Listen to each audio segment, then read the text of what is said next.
Olá, bom dia. Olá, que alegria podermos estar novamente aqui reunidos em nome do Evangelho de Jesus, né? Para que nós possamos ter uma certa tranquilidade em desenvolvermos o nosso raciocínio, a nossa leitura, o nosso estudo, nós rogamos à espiritualidade amiga que possa se fazer presente entre nós, nos iluminando, nos amparando e trazendo para a nossa estrutura de pensamento o melhor raciocínio e muitas vezes até fazendo com que nós, nesses instantes da nossa fala, possamos ser envolvidos e abençoados, trazendo muitas vezes o exemplo, aquela palavra que cabe perfeitamente aquilo que algum de nós tem a necessidade de ouvir nesta manhã. Como nós temos feito de hábito, nesses instantes em que estamos realizando o Evangelho, vamos fazer uso também da fluidoterapia. De que maneira? Colocando à disposição a água. A água, que é a melhor condutora de energia, poderá ser transformada pela equipe de amigos e benfeitores espirituais que transformarão a nossa água no remédio necessário neste dia de hoje. E para isso, então, nós convidamos a todos para que nesses instantes possamos nos unir em pensamento, trazendo a calma para os nossos corações, mudando a frequência de nossos pensamentos. Quando assim nós unimos pensamentos e sentimentos, na elevação dos nossos maiores desejos de estarmos conectados nesses instantes ao Pai.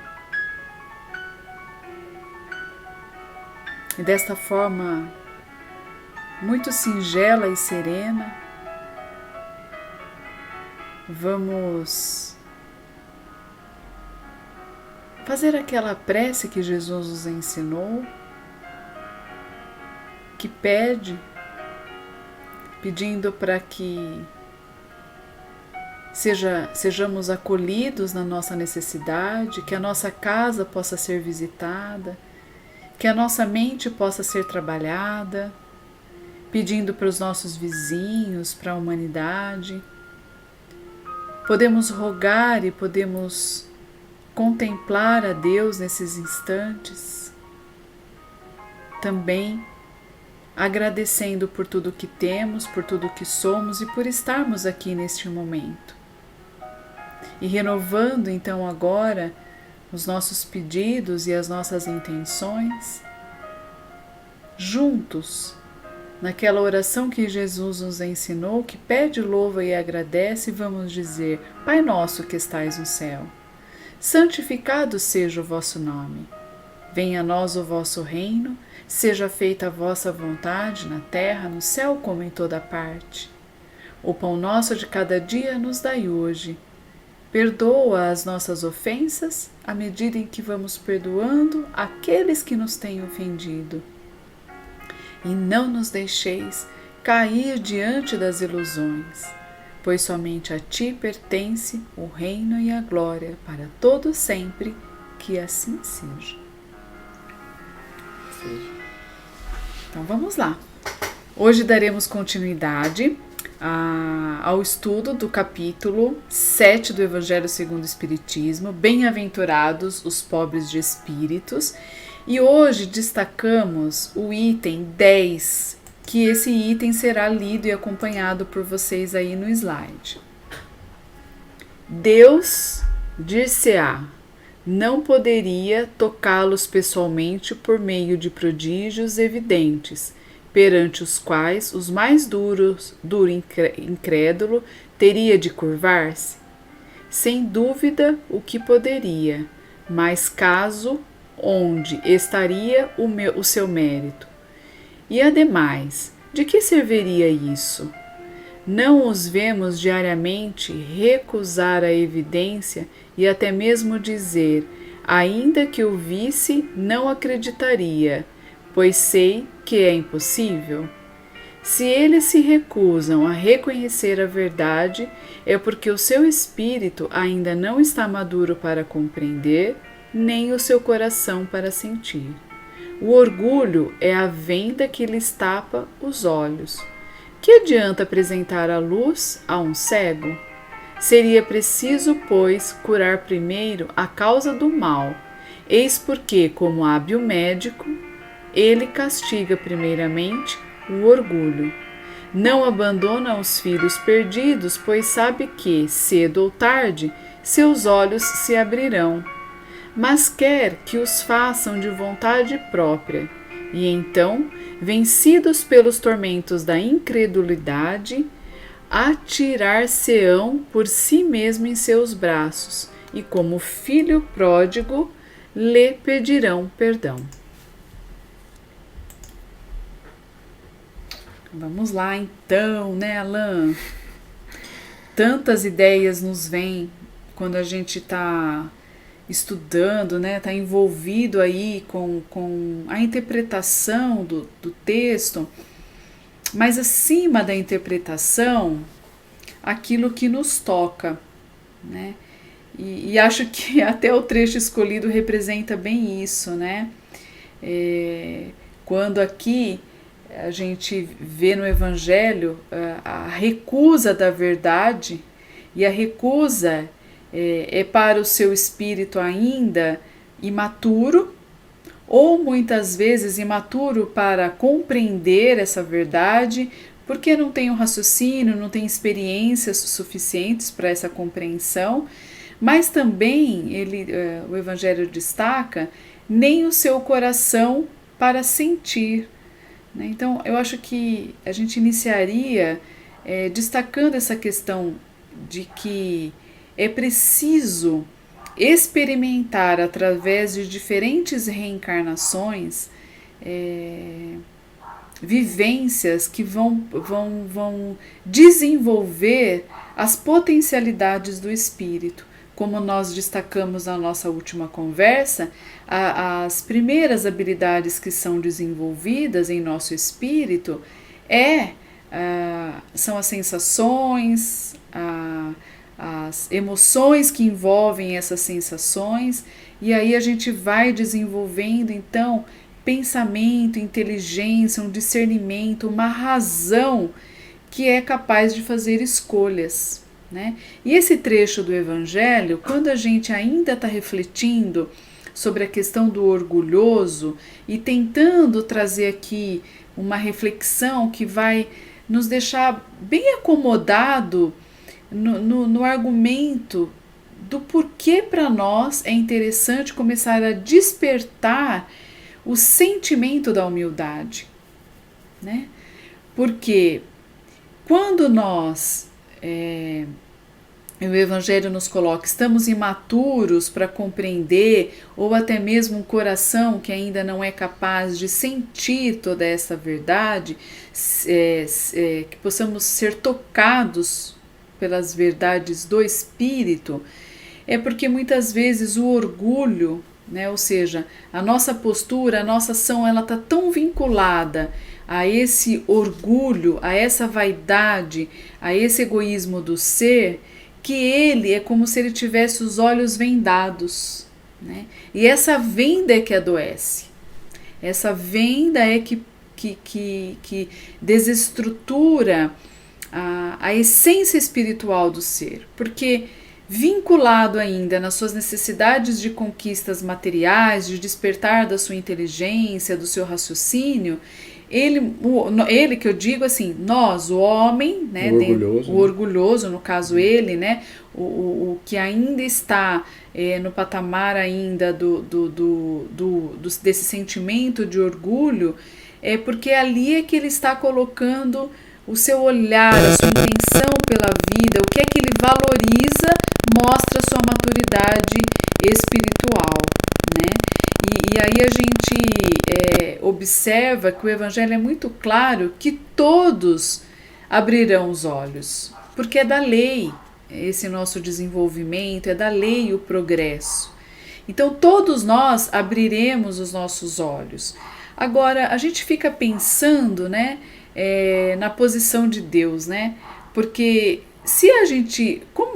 A pergunta que o Evangelho nos faz oferecer a luz para um cego não seria algo desnecessário? É preciso primeiro a cura dessa cegueira.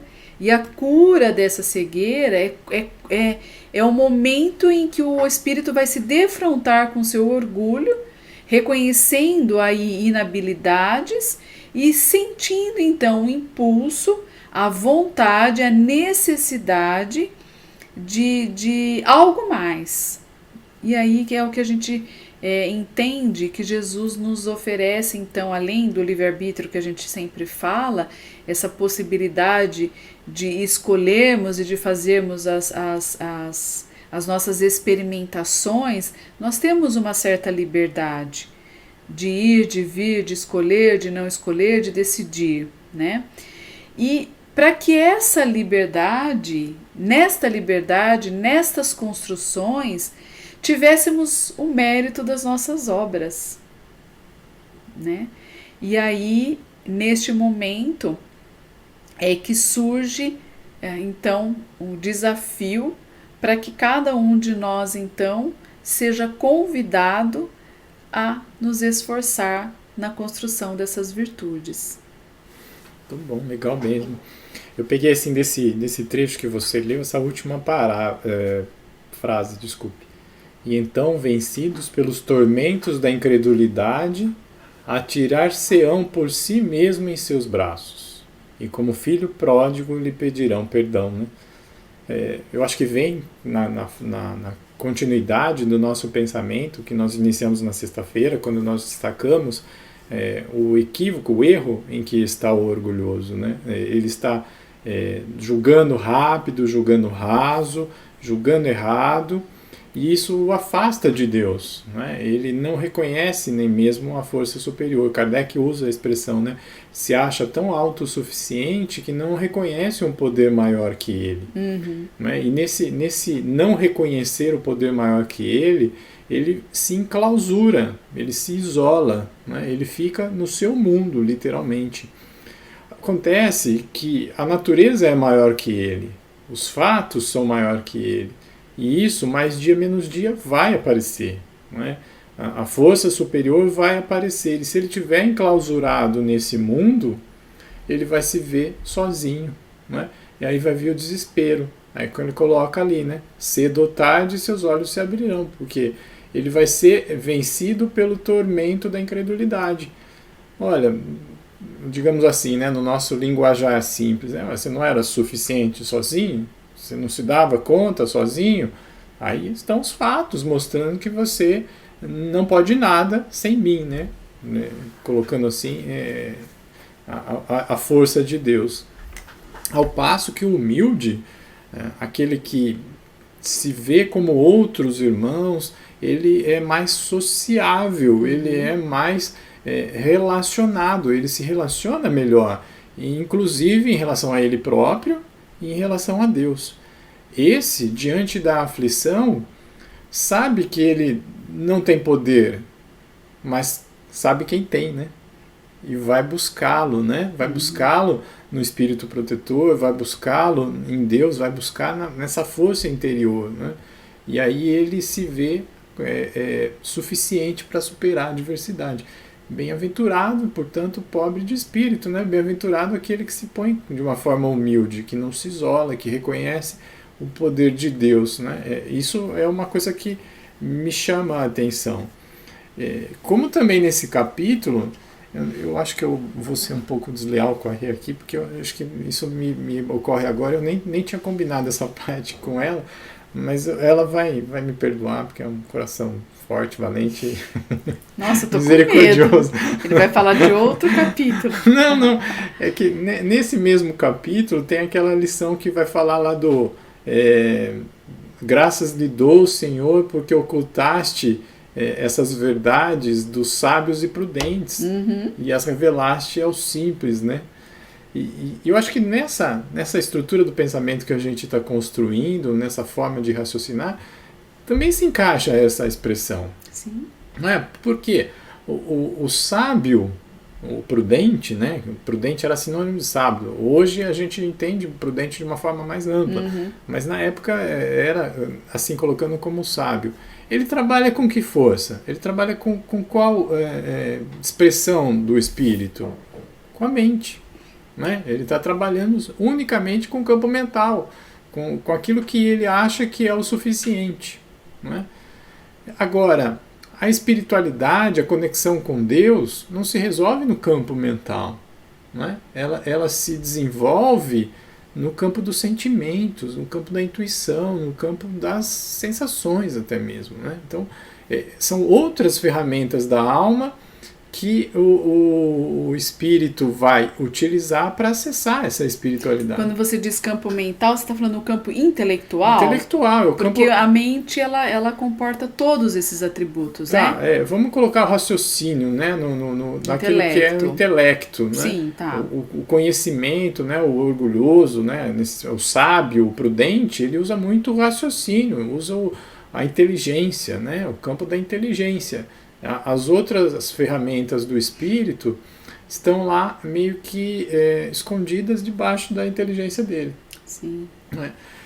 E quando for necessário essa conexão com o divino, com o espiritual, vai faltar os sentimentos. Porque, inclusive, é nesse capítulo também que é chamado a missão. Qual é a missão do homem inteligente na Terra? Né? Então, de novo, o homem inteligente tem um propósito, e o propósito é construir, é ter a direção para o bem. Acontece que muitos de nós, e a gente já fez essa análise, acabamos interpretando muito mal e achamos que nós estamos numa outra condição, né, de submeter o outro, principalmente aqueles, né, Alain, mais frágeis, como você destacou, a esse poder, e não é isso, né? E é interessante quando Alain destaca essa questão do sentimento, porque o Evangelho o tempo todo coloca todas as bem-aventuranças como virtudes, como sentimentos. Então, porque é um momento, e esse momento que a gente chama de transição, está acontecendo desde a época de Jesus, né?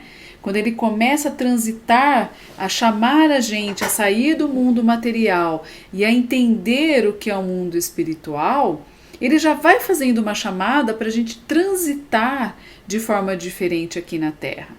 Porque o reino é dos céus. E no momento oportuno, qual o momento oportuno, Alain? Onde desenvolvemos a inteligência. Já temos a inteligência desenvolvida, olha a tecnologia, tudo que nós já conseguimos construir com a nossa inteligência, todas as leis, todas as ciências. Isso mostra um homem inteligente. Né? E aí no momento oportuno, já disse Jesus, será oportunizado a todos novas revelações para que nós possamos ampliar o nosso olhar sobre qual é a nossa finalidade, então, aqui na Terra. Né? E essa amplitude de olhar faz com que a gente crie uma realidade, né, se relacione diferente nesse mundo. E talvez, quando a gente pensa nesse sentimento, né, nessa virtude da humildade, tem uma frase do Evangelho que é colocada assim, ó: a humildade é um sentimento que nivela os homens. Lembra quando a gente falava que o orgulhoso ele se coloca no patamar acima?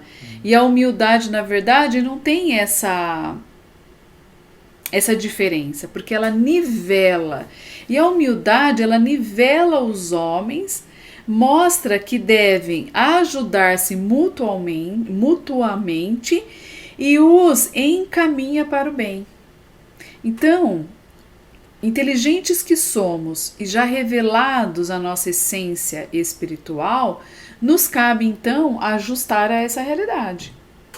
Ajustar o nosso olhar, as nossas lentes de padrão de conduta, pensamento, atos a essa realidade, né? A essa realidade que o Evangelho, à luz do Espiritismo, né, agora o Espiritismo amplia a realidade e os ensinos de Jesus, vem nos convidar então a novas construções, que são as construções dessas virtudes de sentimentos, a tal ponto para que nós possamos aí, como Emmanuel gosta muito dessa imagem, né, de que nós temos a asa do entendimento, mas que precisamos desenvolver para sermos plenos a asa da bondade, né? Então precisamos desenvolver as duas asas. A da inteligência e do entendimento está muito bem já resolvida, e agora me parece que a asa da bondade é que não está muito bem resolvida, porque ainda nas nossas relações nós não temos uma postura adequada. E eu destacaria aqui, né,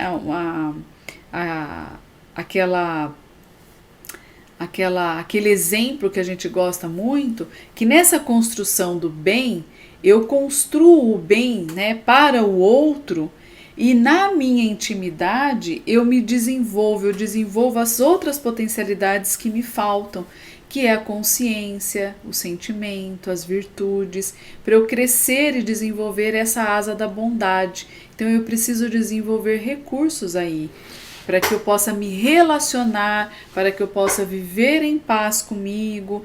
Então o Evangelho nos convida... Enfrentar as tormentas, né? Enfrentar as tormentas. Enfrentar as tormentas.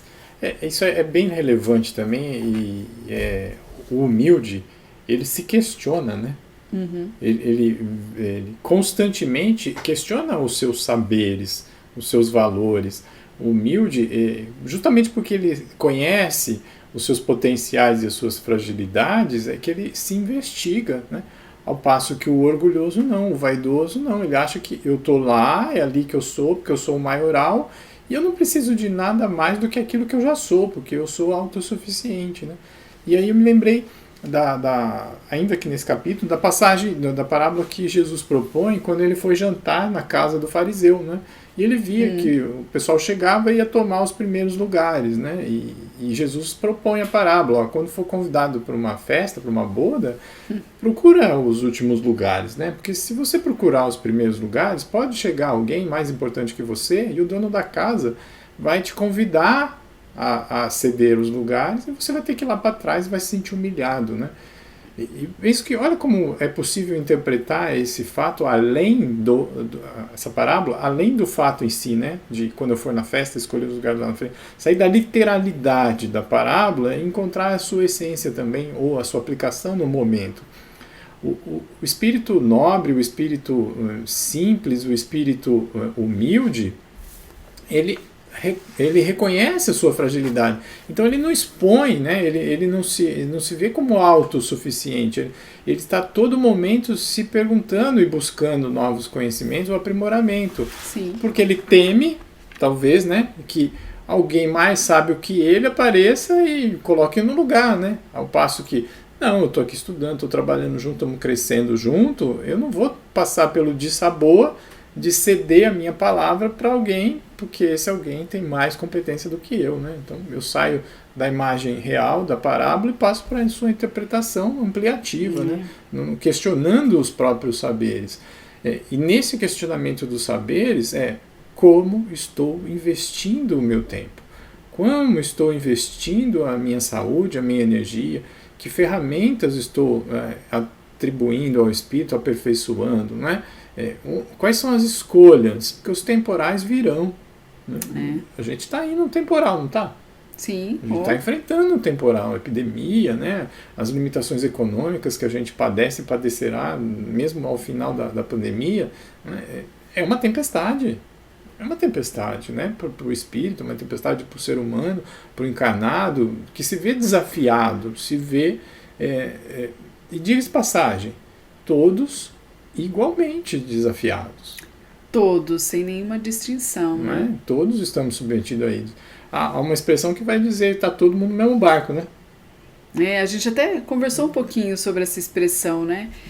Será que nós estamos mesmo todos no mesmo barco ou estamos todos diante da mesma tempestade? O que vocês acham?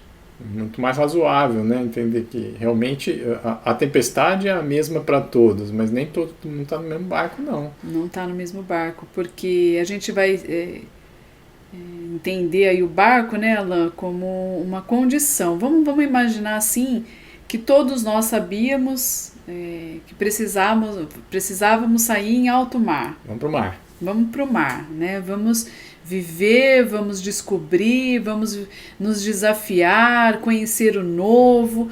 E aí nós fomos para alto mar, né? E como é que nós saímos do Porto Seguro e fomos para alto mar? Alguns estão indo de que forma? A nado. A nado. Pode ser, a nado. Outros estão saindo assim, nossa, totalmente assim, desprovido. Olha, Solzão desse, vamos lá pro vamos sol, lá, vamos ver o que é esse curtir. alto mar, vamos curtir, deve ser mais gostoso aqui, vamos lá. E aí vai. E sai do jeito que tá, né? Tava ali na areia e saiu do jeito que se encontra, só com o maiô. Um barquinho. E saiu pro barquinho lá em alto mar. Tem alguns outros que são mais prudentes, né? Vão pro alto mar, bom, eu vou colocar um colete, tem aqueles tipo, Júlia, minha filha, queria ver no celular como que tá a previsão do tempo, né? Para que se houver uma mudança, nós vamos estar em alto mar, quanto tempo, um agasalho, é bem a cara da Júlia, né? Leva um agasalho, porque em alto mar pode mudar o tempo e esfriar um pouco, ou pegar uma chuva.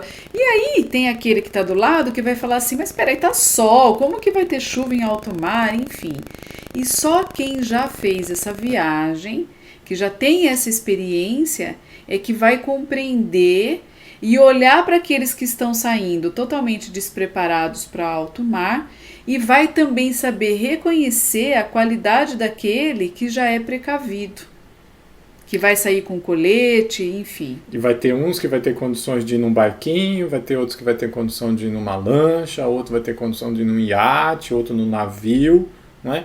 E todo esse público vai ser submetido à mesma tempestade. A mesma tempestade. E o que a gente está querendo dizer com essa história toda? Não é? Como que nós escolhemos as nossas ferramentas. A nossa responsabilidade de investir nossa energia, nosso tempo na aquisição dos valores que são perpétuos. Não é? Sim. Na aquisição daquilo que edifica o espírito, aquilo que a traça não corrói, a ferrugem não come, o ladrão não rouba. Aquilo que vai nos dar recursos para enfrentar todas as adversidades, todas as situações que nos chegam, porque cá entre nós é confortável estar na beira, num porto seguro. Só que a vida vai nos lançar muitas vezes situações que vão nos desacomodar. E esse desconforto da desacomodação é desafiador e para muitos ela é dolorosa, porque ela vai propor a gente desenvolver recursos que nós não temos desenvolvidos, habilidades ainda que estão adormecidas. Então, quando a gente pensou nessa história, comparando a tudo que nós estamos vivendo, tem uns que estão chegando, que diante a tempestade que chega, vamos pensar aí nessa situação de isolamento, de Covid, dessa doença, de tudo que nós estamos vivendo, todos a mesma tempestade, como Alain colocou, chega para todos. Agora, como cada um se preparou, ou mesmo que nós não estivéssemos preparados, que nós não sabíamos que iríamos enfrentar a tempestade, com as nossas experiências, como é que eu saí, né, com todos os recursos adquiridos, como é que ao sair eu enfrento ou eu me deparo com algo que é fora, que me chega, que me desafia. Uns vão se desequilibrar, vão ficar inibidos, vão ficar sem ação, outros talvez caiam em profunda depressão, ou caiam em questionar a si mesmo, em se ver isolado, em se ver sozinho, aflito. E vão naufragar. Vão naufragar, vão sucumbir, não é? E outros vão passar dificuldades, sim, vão ter limitações, não vai ser tão confortável quanto gostaria, mas tenha certeza de que vão chegar tenha certeza que vão regressar, tenha certeza que vão superar a dificuldade e não vão se desesperar, vão se manter no leme, vão se manter tranquilos, né? Sim. Claro, pensando, para quem já esteve em alto mar, né? Pensando que quando essa tempestade chega e você vai para alto mar sem nenhum recurso, você vai passar frio, você vai passar aflição, mas você, de repente, estava num barquinho. Você só estava... Ou seja, você tinha uma inteligência, mas você não tinha outros recursos aí. Ao passo que, e aí a gente não gostaria que vocês entendessem a nossa historinha, né? Como assim, aquele que está no navio, pode que está numa lancha, pode mais materialmente. Mas é fazendo aí bem a grosso... As aquisições, né? Bem a grosso modo, uma comparação em termos de aquisições, né? Então, essa aquisição material, que é visível, a gente poderia transportar assim, para uma inteligência, uma precaução, as virtudes que nós estamos falando. Um autoconhecimento. Né?